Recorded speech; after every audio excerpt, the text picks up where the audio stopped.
ছেলের বউয়ের উপর রাগ করেন না। আপনার অনেক অভিজ্ঞতা আছে, বৌমার কোনো অভিজ্ঞতা আছে? নতুন এক্সপেরিয়েন্স নাই। বৌমাকে একটু সময় দেন, একটু গুছায় নিতে দেন, পারবে। রান্না ভালো হয় না, পারবে।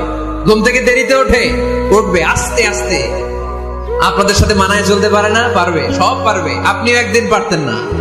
আপনি যখন প্রথম বৌমা হয়ে গেছিলেন, ওই কথাগুলো খেয়াল করেন, আপনার দিনগুলো তখন কেমন কেটেছিল।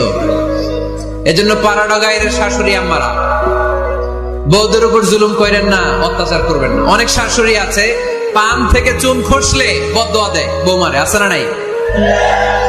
কিন্তু এটা কল্পনা করে না যে এটা আমার নিজের পেটে ধরা ছেলের বউ। এই মেয়ের বদদোয়া দিলে তো আমার ছেলের পরিবারের ক্ষতি, আমার নাতি নাতনিদের ক্ষতি। এই কমন যোগ বিয়োগটা বুঝে না, এটা করবেন না। কষ্ট দিবেন না বৌমাকে। খেয়াল রাখবেন, আপনি যদি আপনার বৌমাকে কষ্ট